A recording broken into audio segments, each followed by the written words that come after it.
And we begin tonight at 5 with this live look at the Colorado State Capitol. Beautiful evening, and state lawmakers are back to work, and they are ready to debate hundreds of bills that will impact all Coloradans. Good evening, and thank you so much for watching Denver 7 News at 5. I'm Ann Trujillo. I'm Shannon Ogden. Glad you're with us tonight.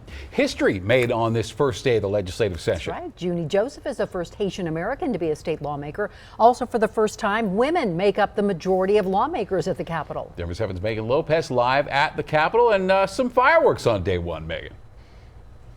Hey there, Ann and Shannon. Yeah, it was a lot of pomp and circumstance and a couple of proverbial sparklers, to say the very least, maybe not full-blown fireworks. Now, you guys talked about a little bit about the diversity in this legislature, but the one thing that is not diverse at all is who controls the chambers. Once again, this year, Democrats have control of the House, the Senate, and the governor's mansion, but this time by historic margins. Here in the House, which you see behind me, they have 46 Democrats to 19 Republicans. Over in the Senate, which is in front of me, they have 23 Democrats compared to 12 Republicans. So now the real challenge is going to be for Republicans to have their voices heard.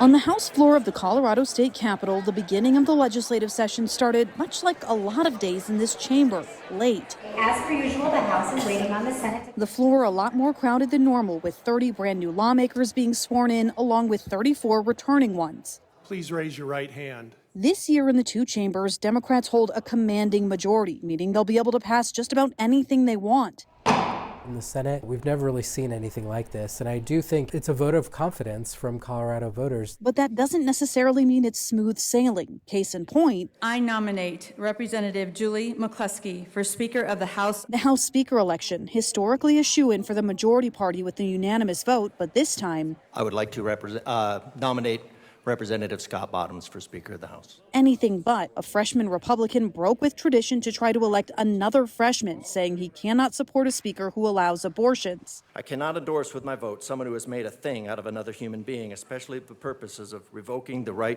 endowed right to life. But other Republicans defended Representative Julie McCluskey and eventually cast a vote for her. This is where we can do better than Washington, right here.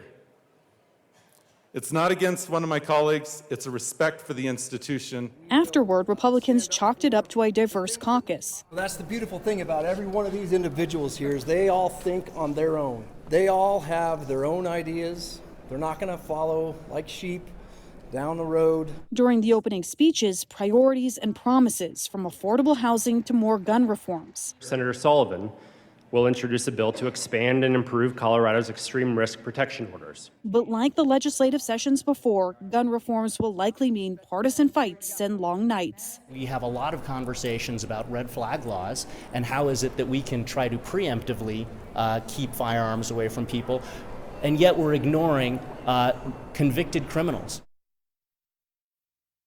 So in their speeches, both in the Senate and the House floors, the leaders talked a lot about trying to find compromise, trying to work together, despite that real historic majority for the Democrats. Now, something that they are not definitely going to agree about is going to be some of those social issues. So we expect to see some late nights here as they do disagree over some of those. Now, in the House, some of the first bills that were introduced deal with climate change, they deal with educators, they deal with affordability, and of course, they deal with mental health. Of course, we're going to be keeping an eye on all of this for you guys. But for now, I'm live. Megan Lopez, Denver 7. All right, the first of many days for you there this legislative session. Megan, thank you so much as always.